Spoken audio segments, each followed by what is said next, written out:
Sponsor by Bhagwati offset प्रेसान छापाखाना centre छपाई सम्बन्धी सम्पूर्ण काम गरिन्छ। केसी मोबाइल पसल विभिन्न ब्रान्डहरूको मोबाइल बिक्री वितरणमा बागसोरकै उत्कृष्ट नाम टोफेन्द्र कला केन्द्र छपाई र हस्तलेखन सम्बन्धी सम्पूर्ण कार्य गरिन्छ। बहुमत प्राप्त गर्दै गर्दाखेरि त जनताको पक्षमा त्यस्तो अविस्मरणीय काम गर्न सकेन भने अब चाहिँ अविस्मरणीय काम गर्छ, जनताकै लागि काम गर्छ भनेर त्यस्तो जनताले पत्याउने आधारहरू केही छ र भनेको मलाई लाग्दैन कि हामीले अब जस्तो मलाई त नेपाली कांग्रेसले धेरै काम गरेको छ जस्तो लाग्छ। त्यसैले जनताले विश्वास गर्छ हामीलाई। खासमा नेपाली कांग्रेसले आफूले सिद्धाउने गुट उपगुट बनाएर त्यस्तो चाहिँ किन गर्छ? तपाईले एकदम सान्दर्भिक सवाल उठाउनु भयो। मैले बुझेसम्म चाहिँ समस्या पर्दाखेरि जनताले नेपाली कांग्रेसलाई नै गुहार्छ, विकास खोज्दाखेरि पनि नेपाली कांग्रेसलाई नै गुहार्छ। जब चुनाव आउँछ तब चाहिँ गाउँ केन्द्रित हुने र आफ्ना नाराहरू चाहिँ गाउँतिर लाने, त्यसपछि चुनाव सकियो भने चाहिँ को कहाँ हुन्छ तितर बितर हुने आरोप नेपाली कांग्रेसमा मात्रै लाग्दैन। गठबन्धन बनाएर अगाडि बढ्नुहुन्छ कि आफ्नै तरिकाले चुनावमा चाहिँ भिड्नुहुन्छ?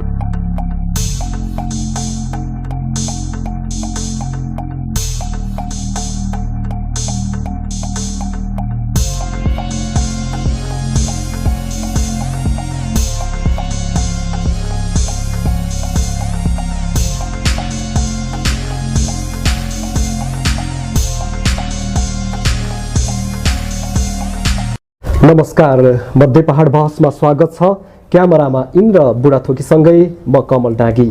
तपाईँ मध्य पहाड बहस रेडियो मध्य पहाड 88.2 मेगाहर्ज मार्फत सल्यान र सल्यान जिल्लाका आसपासका जिल्लाहरूमा सुन्न सक्नुहुन्छ भने मध्य पहाड टिभी युट्युब च्यानल मार्फत हेर्न र सुन्न सक्नुहुन्छ।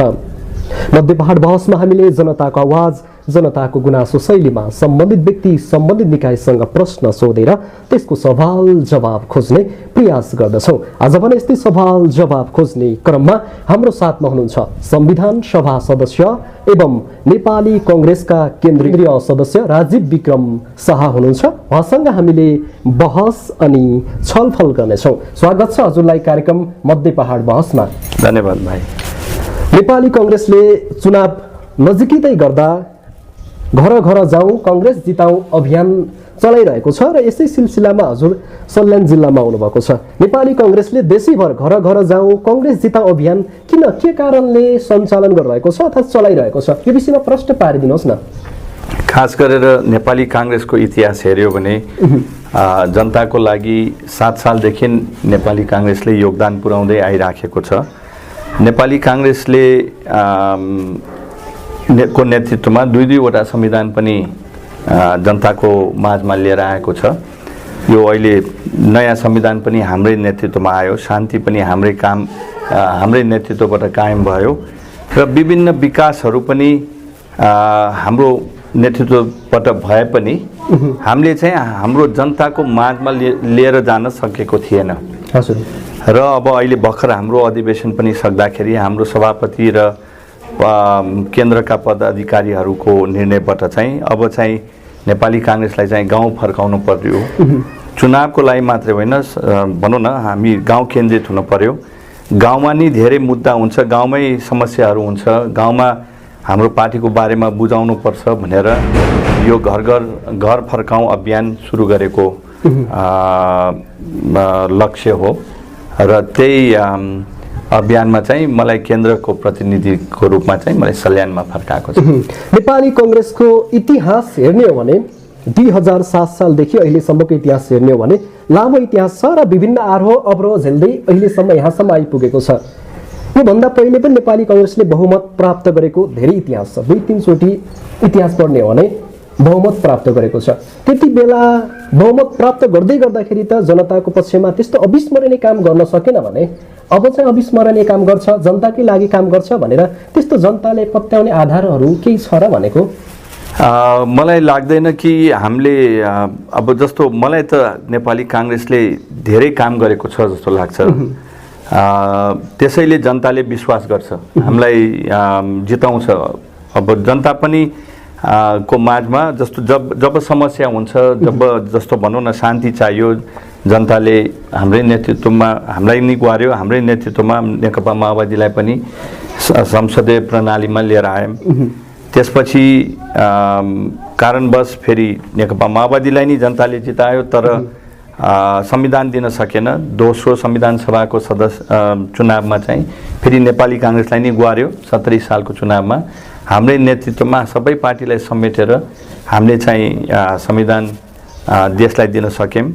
त्यस्तै गरेर अहिले झन्डै 2/3 को सरकार थियो नेकपाको अलायन्समा, कम्युनिस्टको अलायन्समा, तर उनीहरू आफ्नै यस्तै एक आपसको लडाइँ र पदको लोभमै अथवा भनौँ न भ्रष्टाचारमा लिप्त भएर त्यो कोहीले खान पायो, कोहीले खान नपाएको कारणले चाहिँ उनीहरूको पार्टी टुक्रियो। र फेरि हामीलाई सत्तामा जान नमङ्गलाएर पनि अब संविधान हाम्रो नेतृत्वमा भएको भएर संविधानलाई बचाउनु पर्छ भनेर हामीले चाहिँ यो सरकारमा गएको हो। र सरकारमा यो अब हाम्रै नेतृत्वमा चाहिँ अब विभिन्न चुनावहरू पनि गर्ने बेला भयो। अहिले एक किसिमको अलायन्स भइराखेको छ नेकपा माओवादी, समाजवादी पार्टी र अन्य दलहरूसँग। यो अलायन्सलाई एक किसिमले कायमै राखेर अगाडि बढिराखेको छ। विभिन्न हल्लाहरू आइराखेको छ अलायन्सको बारेमा पनि। अहिले हाम्रो पार्टी सभापति र दुवै उपसभापति, दुवै महामन्त्री लगायत 7वटा सहमन्त्रीले हामीलाई के निर्देशन दिएको छ भनेदेखि यो गठबन्धनको बारेमा चाहिँ धेरै उग्र रूपमा चाहिँ नबोल्नु, किनभने अहिलेसम्म नेपालको भनौँ न लोकतन्त्र आएदेखि यो गठबन्धनकै सरकारले नै एउटा पार्टीले कहिले पनि बहुमत नलिएर आएको भएर यो गठबन्धनलाई नै कायम राख्नुपर्ने परिस्थिति आउला। त्यसैले चाहिँ हामीले चाहिँ अब तिमीहरू जाऊ, गाउँमा जाऊ, परिस्थिति बुझ र फर्केर आएर केन्द्र सदस्यहरूको राय 77वटा जिल्लाबाट फर्केर आएपछि अनि हामीले केन्द्रबाट निर्णय गर्छौँ भनेर नेपाली कांग्रेसको इतिहास हेर्ने हो भने चाहे त्यो राणा शासन फाल्दाखेरि होस्, चाहे त्यो गणतन्त्र ल्याउँदै गर्दाखेरि होस्, चाहे त्यो राजतन्त्र फाल्दै गर्दाखेरि होस्, ठुलो योगदान छ। तर नेपाली कांग्रेसले गुट उपगुट बनाएर चुनाव हुँदै गर्दाखेरि एकले अर्कालाई सिद्धाउने कार्य पनि हुन्छ भन्ने छ र भएको पनि देखिन्छ कतै कतै। त्यो खासमा नेपाली कांग्रेसले आफूलाई सिद्धाउने गुट उपगुट बनाएर त्यस्तो चाहिँ किन गर्छ? तपाईले एकदम सान्दर्भिक सवाल उठाउनु भयो। मैले बुझेसम्म चाहिँ समस्या पर्दाखेरि जनताले नेपाली कांग्रेसलाई नै गुहार्छ, विकास खोज्दाखेरि पनि नेपाली कांग्रेसलाई नै गुहार्छ र नेपाली कांग्रेसले विभिन्न तह तबकामा बसेर हामीले जनताको लागि विकास, देशको लागि विकास गरेर नि आएको छ। तर हाम्रो विकास चाहिँ हामीले गाउँ स्तरीयमा हामीले पुर्याउनै सकेनौँ, किनभने हाम्रो पार्टी 20औं वर्षमा तपाईले भने जस्तै गुट र उपगुटको झगडामै फस्यौँ र त्यसले गर्दाखेरि हामी नेताहरू पनि नेता केन्द्रित भयो। जिल्लाका नेताहरू, विभिन्न अब नेताहरू गाउँ केन्द्रित हुनुपर्ने पार्टी भनेपछि अब संसारभरि यसो हेर्दै गर्दाखेरि अब 30 वर्ष 32 वर्ष अगाडि तपाईले बुझ्नुभयो भने म पढ्दाखेरि, म विद्यार्थी हुँदाखेरि चाहिँ लगभग 214 प्लस माइनस देश संसारभरिमा छ होला। 50% कम्युनिस्ट देशहरू थियो, 50% लोकतन्त्रमा मान्ने देशहरू थियो। अहिले लगभग 5-6वटा मात्रै कम्युनिस्ट देशहरू बाँकी छ। तर नेपालमा चाहिँ कम्युनिजमहरू बढिराखेको कारण चाहिँ हाम्रै आन्तरिक द्वन्द्व र हामीले चाहिँ भनौँ न हाम्रो गुट र उपगुटको स्वार्थबाट माथि नसकेर र जनतामा को माझमा जान नसकेर हामीले गरेको काम बुझाउन नसकेर नि हामी पछाडि परेको छ जस्तो लाग्छ। हाम्रो विचारले त कहिले पनि हामीले पछाडि परेका छैन। त्यसैले चाहिँ यो अभियान सुरुवात भएको छ नि जनताको माझमा जानु। मेरो आशा छ म पनि अहिले नयाँ केन्द्र सदस्य कर्णाली प्रदेशबाटै भएको नाताले चाहिँ म एकदम हर्षित पनि छु, खुसी पनि छु। मेरो छिमेकी जिल्ला सल्यानबाट यो अभियान सुरु गर्नलाई मेरो यो 5 वर्षसम्म हर बखत यो कर्णाली प्रदेशमै 10वटा जिल्लामा गएर यो अभियान नेपाली कांग्रेसलाई घर घरमा जुटाउने र अभियान चलाउने मेरो प्रयास हुन्छ। मलाई ठ्याक्कै बताइदिनुहोस्, नेपाली कांग्रेसले गुट उपगुटलाई बिर्सेर आफ्नो पक्षमा चुनाव लिएर एक भएर बढ्न सक्छ या सक्दैन, त्यो विषयमा ठ्याक्कै बताइदिनुहोस् न। अहिले परिस्थिति अनुसार चाहिँ हेर्नुहोस्, तपाईँले मत सङ्ख्या हेर्नुभयो भने हामी 46 सालदेखि 36%, 46 सालमा हामीले बहुमतमा जित्दाखेरि पनि हाम्रो भोट सेयर भनेको 36% मात्रै थियो। त्यो बेलामा नेकपा एमालेको 24 हो कि 25% थियो। माओवादी जन्मेको थिएन। अन्य राप्रपा दलहरूको, अन्य भनौँ न अरू कम्युनिस्ट र अन्य राप्रपाहरूको चाहिँ अन्य भोट सेयर थियो। अहिले 20औं वर्ष पनि गत वर्ष 74 सालको चुनावको मत सङ्ख्या हेर्नुभयो भने पनि हाम्रो अहिले पनि 36% मै छ। एमालेको चाहिँ भोट सेयर बढेर लगभग 24%बाट 32-33% पुगिसक्यो। माओवादी पनि बिचमा आएर, मधेस दल पनि बिचमा आएर उनीहरूले केही पर्सेन्टेज हाम्रो भोट लगेको छ, गडबड भइराखेको छ। त्यसैले नेपाली काङ्ग्रेसले चाहिँ के बुझ्नु पर्यो भनेदेखि हामीले 51% हाम्रो भोट सेयर नबढाएसम्म हामी लगातार निरन्तर रूपमा हामीले जनताको लागि काम गर्नुपर्छ, जनताको लागि सेवा गरेर पनि। तर योजना मात्रै सत्तामा गएर योजना मात्रै, जनतामुखी काम मात्रै गरेर हुँदैन। हामीले हाम्रो मिडिया मार्फत हाम्रो काम र हामीले चाहिँ गाउँमा फर्केर हामीले गरेको काम र हाम्रो सिद्धान्त बारेमा पनि हामीले बुझाउनुपर्छ र विभिन्न प्रशिक्षण कार्यक्रम गरिरहनुपर्छ।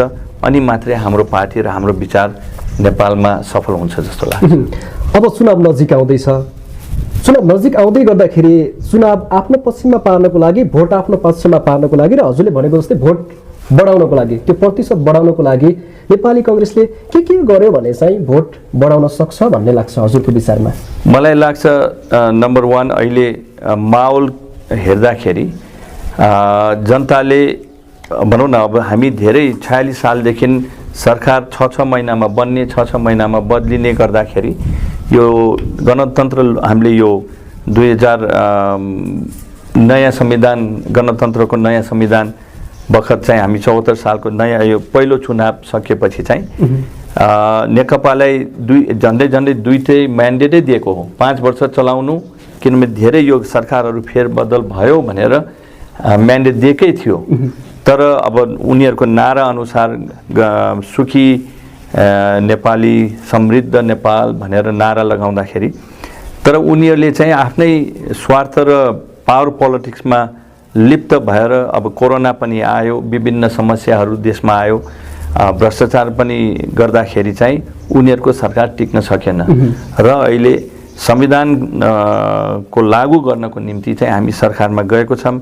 हाम्रो दायित्व भनेको यो 1 वर्षमा चाहिँ, त्यसले गर्दा यो विभिन्न समस्याहरूले गर्दाखेरि अहिले चाहिँ फेरि जनताले चाहिँ नेपाली काङ्ग्रेसतिरै भनौँ न आँखा लगाएको छ र भोट दिनुपर्छ, फेरि जिताउनुपर्छ भन्ने आशा छ। तर जितेर मात्रै हुँदैन, तपाईँले भने जस्तो अब हामीले चाहिँ हक अधिकार भनेको चाहिँ अब हामी धेरै वर्षसम्म, 20औं वर्षसम्म विभिन्न वर्ग भनौँ न भूगोलको लागि, यो लोकतन्त्रलाई सफल पार्नलाई, यो संविधानको लागि सफल पार्नलाई जिम्मेवारी र विकासतिर लग्नुपर्छ, विकासमुखी हुनुपर्छ। अहिले विभिन्न स्थानीय तहमा पनि जनता पनि विभिन्न विकास खोजिराखेको छ, स्वरोजगारहरू खोजिराखेको छ, शिक्षामा भनौँ न यो एक किसिमको नयाँ फड्को मान्न पर्ने अवस्था देखिराखेको छ, स्वास्थ्यमा पनि।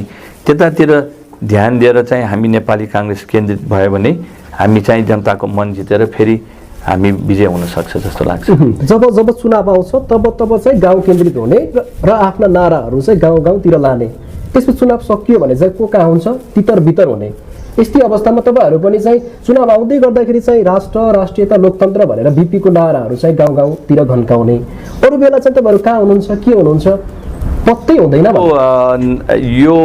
यो आरोप नेपाली काङ्ग्रेसमा मात्रै लाग्दैन, समग्र पार्टीको विशेष गरी जोडे। अब कस्तो हुन्छ भनेदेखि हेर्नुहोस्, एकचोटि जितेर गएपछि हाम्रो जस्तो संसद भएर जितेपछि हाम्रो संसदहरू भइराखेको हुन्छ, चलिराखेको हुन्छ, त्यहाँ पनि हाम्रो काम हुन्छ र लगभग यो हामीले चाहिँ गत वर्षको स्थानीय तहदेखि 18 वर्षसम्म चाहिँ स्थानीय तहको लेभलको चाहिँ चुनाव नभएको भएर चाहिँ एक किसिमको एउटा भ्याक्युम थियो।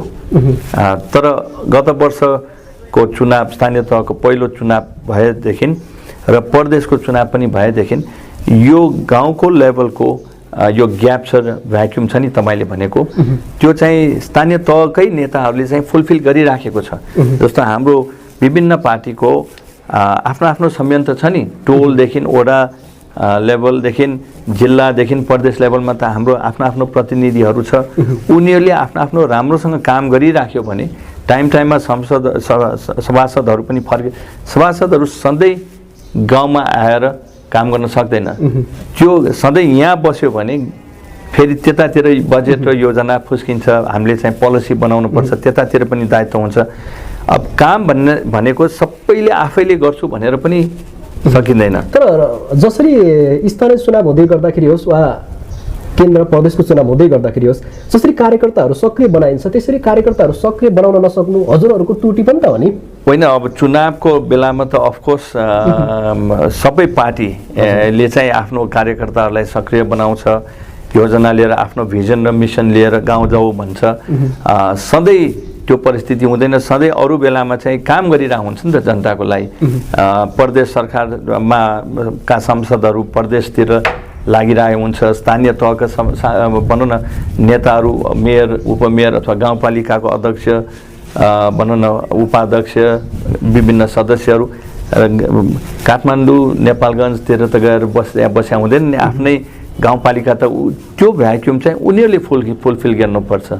र हाम्रो के बानी छ भनेदेखि हाम्रो पनि ठुलै नेता आएर गाउँमा आएर उसको काम गरिदिनुपर्छ भन्ने पनि हाम्रो स्वभाव छ। तर हामीले चाहिँ के सिक्नु पर्यो भनेदेखि विभिन्न तह तब्कामाबाट पनि काम हुनुपर्छ। ठुलै नेता आएर तपाईँको समस्या हल हुने भन्ने पनि सोच्न भएन। अब अलिकता भिन्दै तरिकाले सोच्नु पर्यो। पावर भनेको डिसेन्ट्रलाइजेसन भइसकेको छ।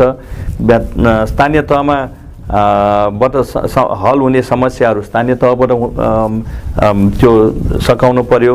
त्यस्तै गरेर प्रदेश तहको समस्याहरूबाट हल हुने समस्याहरू चाहिँ प्रदेश तह, त्यस्तै गरेर माथिल्लो, त्यस्तै गरेर हामीले हाम्रो कार्य विभाजन गर्यो भने जनताले चाहिँ त्यो अनुभूति लिँदैन जस्तो लाग्छ।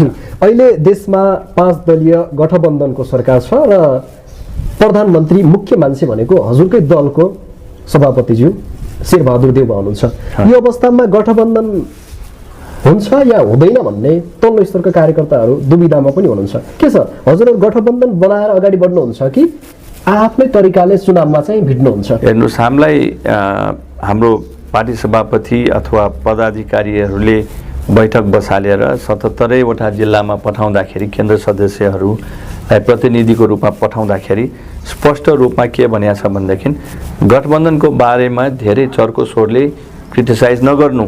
किनभने नेपालको अघि पनि मैले भनेको थिएँ, हाम्रो त भोट सेयर 36% मात्रै छ नि त। 36%ले त हामीले सरकार बनाउन सक्दैन नि। कुनै न कुनै त गठबन्धन र अथवा अलायन्स त हुनै पर्छ। त्यसैले गरेर अहिले हाम्रो यो 5 दलको अलायन्स छ भने त्यसलाई नै कायम राख्नुपर्ने अवस्था पनि हुन्छ। भोलि सरकार बनाउने र फेरि हामी पारमा जानुपर्ने हो भने त्यसैले धेरै चर्को स्वरले नबोल्नु, त्यो कुरा चाहिँ लगभग गाउँ तहमा सम्झाउन कोसिस गर्नु भन्ने पनि हामीलाई निर्देशन छ। तर अब हाम्रो पार्टीभित्र मात्रै होइन, तपाईँ अहिले स्थानीय तहको विभिन्न पार्टीहरूले आफ्नो आफ्नो चुनावी माहौल बनाउन खोजिराखेको छ। नेकपा माओवादीले पनि आफ्नो उम्मेदवारहरू, इच्छुक उम्मेदवारहरूलाई विभिन्न तहमा चाहिँ भनौँ न गाउँको अभियान चलिराखेको छ। एमालेबाट पनि चलिराखेको छ, समाजवादीबाट पनि चलिरहेको छ। राम्रो, त्यसैले हामी सबै त विभिन्न फरक विचार र पार्टीबाट चाहिँ हाम्रो सङ्गठन त छ नि। गाउँको तहमा पनि उनीहरूलाई पनि त मैले पनि पालो पाओस् भन्ने अलिकता इच्छा त छ होला। त्यसैले अब त्यसलाई कसरी म्यानेज गर्ने भन्ने कुरा छ। यतातिर अलिकता जिम्मेवार साथ हेर्नु पर्यो भने चाहिँ पार्टी र विचारको लागि चाहिँ सरकारमा जानुपर्ने हो भने चाहिँ अलायन्स चाहिन्छ। तर फेरि हाम्रो कार्यकर्ताको मनहरू पनि र उनीहरूको आकाङ्क्षा पनि कसरी पुर्याउन भन्ने पनि त एउटा एक किसिमको दायित्व छ नि। त्यसैले यो दुविधामा चाहिँ सबै पार्टीहरू हामी ले छलफल गराउनुपर्छ जस्तो लाग्छ, छलफल गर्नुपर्छ जस्तो लाग्छ। अब अहिले गठबन्धन मिलि नै राखेको छ, यसमा केही आपत्ति छैन। त्यसैले अब तर अब अलायन्स भनेको राजनीति हो, अब कोसँग के अलायन्स हुनसक्छ त्यो पनि थाहा हुँदैन। उसो त हजुरले भन्न खोजेको आवश्यकता अनुसार गठबन्धन हुन सक्छ र आवश्यकता भएन भने नहुन पनि सक्छ भनेर भन्न खोज्नु भएको हो? होइन, जस्तो अब देश अहिले हेर्दाखेरि अब 14 सालको चुनाव हेरौँ नि त, 5-6वटा कम्युनिस्ट पार्टीहरू मिल्दाखेरि पनि त उनीहरूको बहुमत सङ्ख्या त थिएन नि त, सामान्य बहुमततिर मात्रै थियो, पुरा बहुमत ल्याउन सकेका थिएन। त्यसैले त्यो भोट सेयर हेरेर नै सरकार बनाउनु पर्यो नि त। सरकार बनाउनको लागि त बहुमतमा जानु पर्यो नि त, मेजोरिटीमा जानु पर्यो नि, सिम्पल मेजोरिटीमा जानु पर्यो। त्यसको लागि पनि अलायन्स हुन्छ। अनि अब अलायन्स हुने छ भने त अहिले कायम भएकै अलायन्सलाई किन नजोड्ने, किन प्राथमिकता नदिने भन्ने मात्रै हाम्रो सिनियर नेताहरूको कुरा हो। अब पार्टीभित्र त विभिन्न भनौँ न, हाम्रो काङ्ग्रेस पार्टीभित्र लगभग 9 लाख क्रियाशील सदस्यहरू छ। अब 9 लाख भनौँ न सदस्यहरूभित्रको त विभिन्न विचार र भावना त हुन्छ नि। कोही मान्छेले चाहिँ होइन यो गठबन्धनलाई कायम राख्नुपर्छ भन्ने होला, कोही मान्छेले चाहिँ होइन यो हाम्रो आफ्नै हाम्रो लहर आइराखेको छ, सक्षम छौँ हामी एक्लै लड्नलाई। तर एक्लै लडेर पनि के बुझ्नु पर्यो भने हाम्रो बहुमत आउन सक्छ कि सक्दैन, सकेन भने त फेरि गठबन्धन नै खोज्नुपर्छ भन्दाखेरि यो समस्याहरू नेपाली काङ्ग्रेसभित्र मात्रै छैन, विभिन्न अरू पार्टीभित्र पनि छ। र गठबन्धनको प्रयास चाहिँ पोलिटिक्स जबसम्म चलिरहन्छ, यो भनौँ न जबसम्म हामीले 51% जनतालाई चाहिँ हामीले चाहिँ प्रभाव पार्न सक्दैनौँ, यो गठबन्धनको सरकार चाहिँ भइरहन्छ जस्तो लाग्छ। चुनाव नजिकै आउँदै गर्दाखेरि नेपाली काङ्ग्रेसले घर घर जाउँ काङ्ग्रेस जिताऊ अभियान चलाएको छ र यसै जिम्मेवारी अन्तर्गत हजुर कर्णाली प्रदेशमा हुनुहुन्छ, प्रदेशको सल्यान जिल्लामा हुनुहुन्छ। यो सल्यान जिल्लामा आउँदै गर्दाखेरि छँदै गर्दाखेरि यहाँका नेता कार्यकर्ताहरूलाई प्रशिक्षण दिँदै गर्दाखेरि यहाँको अवस्था कस्तो पाउनुभयो? यहाँको अवस्था नेपाली काङ्ग्रेसको परिस्थिति हेर्दाखेरि चाहिँ गाउँ घरमा दुःख पाएर भए पनि सुख पाएर भए पनि नेपाली काङ्ग्रेस चाहिँ एकदम अधिक भएर चाहिँ बसेको छ। तर अलिकता जिल्ला स्तरीयका भनौँ न यही गुट उपगुट अथवा व्यक्तिगत स्वार्थले गर्दाखेरि चाहिँ काङ्ग्रेसले चाहिँ धोका पाइराखेको छ। जस्तो तपाईँले गठबन्धनको बावजुद पनि तपाईँले काङ्ग्रेस पार्टीको मत हेर्नुभयो भने त्यो कमजोरी छैन। त्यसैले म पनि अहिले म यहाँ आएको लगभग 1 हप्ता 8 दिन जति भयो, मैले विभिन्न वडा तहमै गएर जस्तो शारदा नगरपालिकाको झन्डै 5वटा वडामा पुगिसकेको छु।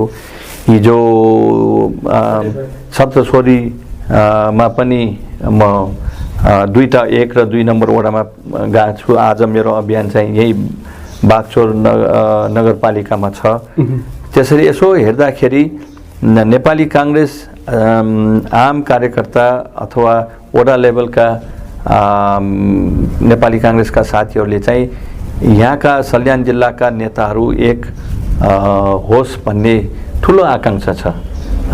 र मेरो पनि प्रयास यही हुन्छ कि उनीहरूलाई चाहिँ एक ठाउँमा लिएर आएर आफ्नो व्यक्तिगत स्वार्थ र पावर पोलिटिक्समा फोकस गर्नुभन्दा पनि हामीले चाहिँ गाउँ केन्द्रित गरेर हाम्रो दायित्व त आम जनता जसले हामीलाई भोट हालेको छ नि, जो गाउँमा बसेको छ। जस्तो मैले उदाहरणको रूपमा चाहिँ गठबन्धनको बावजुद पनि मैले 24,000 चान्चुन भोट मैले पाएको थिएँ जाजरकोटमा। त्यसैले अब यो हाम्रो जिल्लाको अधिवेशन भयो, हामी सबै मिलायौँ, त्यसमध्येमा हामी 500 देखि 1000 जनाले चाहिँ विभिन्न पद पायो होला। तर मेरो दायित्व त अरू 23,000 माथि छ नि त। अनि त्यो 23,000 जनतालाई चाहिँ कसरी हामीले संरक्षण गर्ने, हामीले कसरी उनीहरूको समस्याहरू हल गर्ने, त्यतातिर ध्यान जानुपर्छ जस्तो लाग्छ। र मैले त्यही भनेर मैले चाहिँ मेरो जाजरकोटमा चाहिँ मिलाएर नि हामीले अधिवेशनमा अगाडि बढ्यौँ। सल्यान जिल्लामा पनि त्यो प्रयास हुनुपर्छ। सल्यान जिल्लामा मात्रै होइन, 77वटा जिल्लामा चाहिँ नेपाली काङ्ग्रेसको अभियान यो हुनुपर्छ। हामी धेरै वर्षसम्म हामी मात्रै होइन सबै दलका नेताहरू त्यसैले विभिन्न क्रान्तिहरू फेल भइराखेको छ किनभनेदेखि हामीलाई केन्द्रीकृत गरेर हाम्रो पोलिटिक्स बनाउन थाल्यौँ। देश हाम्रो समाज हाम्रो कार्यकर्ताहरूलाई चाहिँ मध्यनजर राखेर चाहिँ हामीले कहिले पनि राजनीति नगरेको भएर हाम्रो यो सिस्टम पनि फेल भइराखेको देखिया छ। जनताले हामीले गरेको काम पनि अनुभूति पाइराख्न सकिराखेको छैन। त्यसैले अलिकता फरक ढङ्गले चाहिँ अब धेरै युवाहरू पनि जस्तो नेपाली काङ्ग्रेसमा यसपालि देख्नुभयो भने 13 महाधिवेशनमा हामी केही नयाँ युवा साथीहरू केन्द्र सदस्य बन्न सक्यौँ। तर यसपालि 14 महाधिवेशनमा आउँदाखेरि धेरै युवा साथीहरू पदाधिकारीमा पोस्टमा आयो। त्यसैले अब युवा साथीहरूले चाहिँ अब नयाँ ढङ्गले नयाँ भिजनले चाहिँ गाउँ केन्द्रित देश केन्द्रित आफू मात्रै केन्द्रित स्याक्रिफाइस गर्यौँ जस्तो धेरै नेताहरूले हाम्रो नेपाली काङ्ग्रेस होस् कि एमाले होस् कि माओवादी होस्ले एउटा सुरुवातमा चाहिँ उनीहरूले एक भिजन जनताको लागि एउटा भिजन बोकेर चाहिँ उनीहरूले चाहिँ आफ्नो क्रान्ति सुरु गर्यो। तर सत्ता हासिल भएपछि चाहिँ उनीहरूको चाहिँ अलिकता भिजन चाहिँ डाइभर्ट भएर अलिकता पदमुखी भएको देखिएको छ। अलिकता पैसातिर ध्यान गएको छ र त्यसले गर्दाखेरि हामी सबै नेपालीहरू पनि पैसातिर हाम्रो ध्यान गएको छ। हाम्रो ध्यान चाहिँ अलिकता हाम्रो इज्जततिर जानुपर्छ, हाम्रो समाजतिर जानुपर्छ र खास गरेर युवा साथीहरूले चाहिँ के सोच्नु पर्यो भने सिम्पल लिभिङ हाई थिङ्किङतिर जानु पर्यो। मैले हिजो भर्खर गुराँसमा 1-2 जना हाम्रो तरुण दलको युवा साथीहरूलाई यसो छलफल गर्दाखेरि दाइ हामी अब यहाँबाट तरुण दलमा छौँ तर हामी सहरमा आउनु मन छ भनेर उहाँहरूको भन्दाखेरि मैले के भने भनेदेखि भाइ अब गाउँमा बसेर पनि जिन्दगी त चल्छ नि, किनभने गाउँको जस्तो भनौँ न क्वालिटी अफ लाइफ भन्दाखेरि सुविधा कहाँ छ त सहरमा। भनौँ न अब यहीँ बसेर आधा घन्टामा खोला जान्छु भन्यो भने त्यहीँ खोला पाउँछ, जङ्गल जान्छु भने त्यहीँ पाउँछ, मिठो खाना खान्छु भन्यो भने गाउँमै छ। खालि सुविधा अलिकता कम छ तर हाम्रो बिस्तारै स्थानीय तहबाट हाम्रो विकास पनि गाउँ पनि विकास भइराखेको छ नि। त्यसैले क्वालिटी अफ लाइफ भनेको चाहिँ सहरमा भन्दा पनि गाउँमा छ। त्यसैले हामी गाउँमुखी भएर चाहिँ हामी बस्नुपर्छ। हाम्रो नेताहरूलाई पनि हिजो विस्थापित भएको नेताहरूलाई पनि गाउँमा फर्काउनुपर्छ। गाउँमै क्वालिटी अफ लाइफ छ, क्वालिटी अफ लाइफ पछि लाग्नुपर्छ। पैसा मात्रै ठुलो कुरा होइन। हामी सबै अहिले पैसा भनेर पैसा चाहिँ एउटा साधारण हो तर सबै लाइफमा त्यही कुराले सबै कुरा हल गर्छ भन्ने चाहिँ मेरो चाहिँ सहमति छैन। यो त थियो सल्यान जिल्लाको कांग्रेसको अवस्था कस्तो देख्नुभयो, कस्तो बुझ्नुभयो भन्ने विषयमा अलिकति छलफल गर्यौँ। अनि कांग्रेस पहिलो बन्छ भनेर ढुक्क हुनुहुन्छ हजुरहरू र पहिलो बन्छ भन्ने तपाईहरुको एउटा भनाइ पनि छ अहिलेको यो परिस्थिति हेर्ने भने। तर हामी कर्णाली प्रदेशतिर फर्किने हो भने कर्णाली प्रदेशमा समग्र नेपाली कांग्रेसको अवस्था कस्तो देख्नु भएको छ, कस्तो बुझ्नु भएको छ हजुरले? मैले अब मेरो राजनीति पनि कर्णाली प्रदेशबाटै गर्दाखेरि मैले 2 चुनाव लडेको छु। एउटा 70 सालको चुनाव चाहिँ जिती, 74 सालको चुनाव चाहिँ गठबन्धनको कारणले चाहिँ म हारेँ र स्थानीय तहको रिजल्ट गत वर्षको स्थानीय तहको रिजल्ट, प्रदेशको रिजल्ट र भनौँ न सङ्घको रिजल्ट हेर्दाखेरि नेपाली कांग्रेस एकदम विक पोजिसनमा छ। कर्णाली प्रदेशमा हामीले धेरै लगानी गर्नुपर्छ, काम गर्नुपर्छ। हामीले चाहिँ यो हामी ढुक्क साथ अब हाम्रो माहौल बन्यो भनेर चाहिँ हामी ढुक्क साथ बस्नु हुँदैन जस्तो लाग्छ। अब यो पोलिटिक्स र यो चुनाव भनेको एक किसिमको एउटा खेल जस्तै हो, गेम हो। अब गेमको बेलामा तपाईले अब एउटा टिम जान्छ नि, यो टिमले जित्छ भन्ने होला तर खेलमा चाहिँ कुनै न कुनै कारणले पनि अर्को टिमले पनि जित्न सक्छ। त्यसैले यो अलिकता सतर्क हुनुपर्छ। नेपाली कांग्रेस अलिकता गाउँ खट्नुपर्छ। अब 2 महिना बाँकी छ, लगभग अलिकति 2 महिना पनि बाँकी छैन स्थानीय तहको लागि चुनावको लागि। 55 दिन बाँकी छ। 55 दिन चाहिँ रात दिन नभनेर कार्यकर्ता वडा लेभलमा जिल्लाका नेताहरू चाहिँ क्षेत्रमा पुगेर क्षेत्रका नेताहरू चाहिँ पालिकामा पुगेर पालिकाका नेताहरू चाहिँ वडामा पुगेर वडाका नेताहरू चाहिँ टोलमा पुगेर चाहिँ हामी खट्यौँ भने चाहिँ हाम्रो चाहिँ जित सुनिश्चित हुन्छ जस्तो लाग्छ। हाम्रो नेपाली काङ्ग्रेसको बारेमा बुझाउँदै हिँड्यो, जनतासँग छलफल गर्दै हिँड्यो भने चाहिँ नेपाली काङ्ग्रेसको जित हुन्छ। तर यो अभियान चलाएन भने चाहिँ नेपाली काङ्ग्रेस कर्णाली प्रदेशमा चाहिँ अलिकति गाह्रै छ। गाह्रो पर्छ। अब चाहिँ हामी कार्यक्रमको अन्त्यतिर पनि छौँ। चुनाव नजिकै आउँदै गर्दाखेरि म एउटा प्रसङ्ग जोड्न गएँ। चुनाव नजिकै आउँदैछ र हजुरको भूमिका अब कर्णाली प्रदेशमा कस्तो हुन्छ, कहाँबाट चाहिँ चुनाव लड्नुहुन्छ भन्ने पनि छ कि अलिकति मिल्छ भने प्रश्न पारिदिनुहोस् न। अब मेरो जिल्ला त म जाजरकोटकै हुँ होइन, त्यसैले मेरो चुनाव लड्ने क्षेत्र त जाजरकोटमै हुन्छ। मेरो इच्छा चाहिँ जाजरकोटबाट नेपाली काङ्ग्रेसको टिकटबाट चाहिँ म सँगमै लड्ने भन्ने मेरो इच्छा छ। मेरो जिल्लाको पनि काङ्ग्रेस पार्टीका साथीहरूका पनि त्यही इच्छा छ होला। तर अब यो अहिले गठबन्धनको सरकार छ, के अवस्था हुन्छ त्यो बुझ्नै नै बाँकी छ। त्योभन्दा अगाडि चाहिँ मेरो चुनावभन्दा अगाडि चाहिँ स्थानीय चुनावमा हुम्मिनुपर्छ। अब स्थानीय चुनावमा लड्ने साथीहरू चाहिँ आफ्नो फिल्ड चाहिँ बनाउनु पर्छ जस्तो लाग्छ र आफ्नो आफ्नो विचारलाई चाहिँ इमान्दारपूर्वक देश जनता र समाजलाई, देश जनता र भनौँलाई सम्झेर इमान्दारपूर्वक चाहिँ अगाडि बढ्यो भने चाहिँ हाम्रो देश पनि बन्न सक्छ। तपाईँ एक नेता मात्रै नभएर समाजसेवी पनि हुनुहुन्छ। जाजरकोट जनताको लागि धेरै कामहरू गर्नुभएको छ।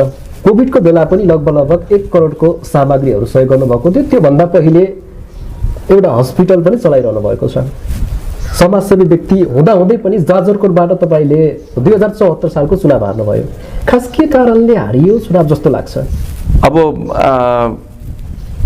त्यसैले मैले यही भनेको, काम गरेर मात्रै हुँदैन रहेछ, त्यो कामलाई चाहिँ जनताको माझमा लगेर बुझाउनु पर्ने रहेछ।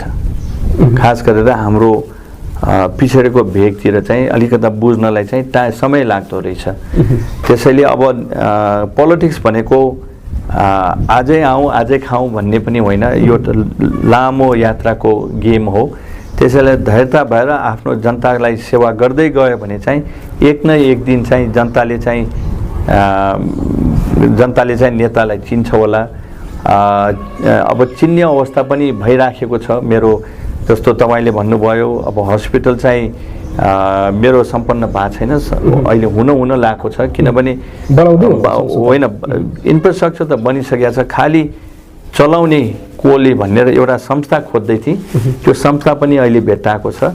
उनीहरूले चाहिँ अब यही वैशाखको अन्ततिर चाहिँ उनीहरूले ह्यान्डओभर गर्ने भनेर छ। अब जस्तो के भएको थियो भनेदेखि बनाउनलाई चाहिँ समस्या होइन, धान्नलाई र चलाउनलाई चाहिँ समस्या चुनौती देखेको भएर राज्यले त आफ्नो विभिन्न जिल्ला अस्पतालहरू चलाउन सकेको छैन, राम्रोसँग डाक्टर राख्न सकेको छैन भने एउटा भनौँ न एउटा सेवामुखी अस्पताल त चुनौती नै हुन्छ चलाउनको निम्ति। त्यसैले अब मेरो उद्देश्य के थियो भनेदेखि यो अस्पतालबाट जनताले म्याक्सिमम सेवा पाओस्, राम्रो सेवा पाओस्, महँगो नहोस् भन्ने पनि धारणा बोकेको भएर यो व्यापार गर्नको निम्ति खोलेको होइन, विशुद्ध समाजको लागि खोलेको भएर अब त्यस्तै संस्था खोज्दै हिँड्नमा चाहिँ अलिकति टाइम लाग्यो। धेरै साथीहरूले चाहिँ दाइ मलाई यो हस्पिटल दिनुहोस् म चलाउँछु भनेर पनि आयो, जस्तो प्राइभेट हस्पिटलहरू पनि आयो। तर मेरो उद्देश्य चाहिँ त्यो थिएन। मेरो चाहिँ उद्देश्य चाहिँ राम्रो डाक्टरहरू त्यो हस्पिटलमा उपस्थित हुनुपर्छ र हाम्रो जनताले चाहिँ राम्रो सेवा पाउनुपर्छ र मूल्य चाहिँ धेरै नतिरेर। र म खुसी छु कि एक पाइला भन्ने एउटा संस्था चाहिँ 5-6 वर्ष अगाडि चाहिँ यो भुइँचालो गएपछि चाहिँ लगभग नेपालका 60वटा टप डाक्टरहरू मिलेर चाहिँ यो संस्था खोलेको रहेछ। र यो संस्थाले चाहिँ काठमाडौँमा पनि एक किसिमको एउटा क्लिनिक खोलिराखेको छ र सिन्धुपाल्चोकमा पनि एउटा भर्खर सम्झौता गरे एउटा हस्पिटल चलाउन र मसँग पनि यो 1 महिनाभित्रमा चाहिँ सम्झौता हुन गइराखेको छ। र मैले अब कोरोनाकै बारेमा कुरा गर्दाखेरि पनि मैले सेवा पुर्याउँदाखेरि अब मेरो राजनीति गर्ने क्षेत्र चाहिँ जाजरकोट हो, त्यसैले जाजरकोटमा त्यो सबै सामग्रीहरू लगेर चाहिँ मैले उपलब्ध गराउन सक्थेँ। तर जाजरकोटको परिस्थिति हेर्दाखेरि त्यहाँको हस्पिटल देख्दाखेरि त्यहाँ सामग्रीहरू मात्रै लगेर भएन नि, त्यहाँ डाक्टर त्यो चलाउने त्यो इक्विपमेन्टहरू जस्तो भेन्टिलेटर चलाउन सक्ने त्यस्तो विभिन्न मेडिकल इक्विपमेन्टहरू चलाउन सक्ने डाक्टर हुन पर्यो नि।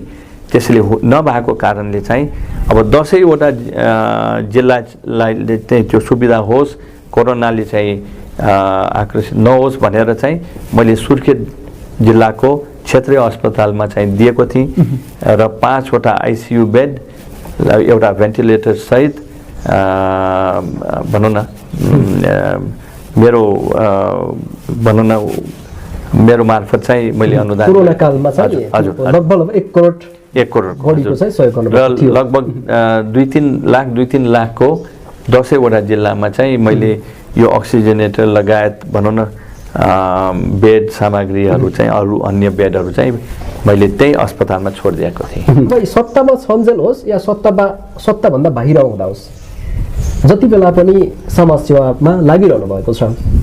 यो यथार्थ हो। कोरोना काल हेर्ने हो भने पनि तपाईँले सहयोग गर्नुभएको छ। अन्य नेताको तुलनामा 1 करोड हाराहारीको भनेको त्यो चान्चुन विषय पनि होइन, कम होइन।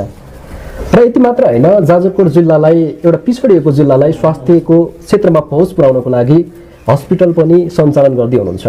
र अबको दिनमा चाहिँ हजुरले कसरी चाहिँ त्यहाँका जनताहरूलाई, यो कर्णाली अलिकति दूरदराजको क्षेत्र पनि पर्यो, कर्णालीको क्षेत्रलाई चाहिँ कसरी सेवा गर्छु भन्ने सोच्नु भएको छ? मेरो अलिकता म चाहिँ जुन किसिमले राजनीति चलिराखेको छ नि विभिन्न पार्टीमा, हामी जुनसुकै विचार भए पनि अलिकता विचारलाई बिर्सेर चाहिँ हामी धन केन्द्रित, पावर केन्द्रित, पावर बेस्ड भन्छ नि अङ्ग्रेजीमा, अथवा मनी बेस्ड राजनीति भइराखेको छ।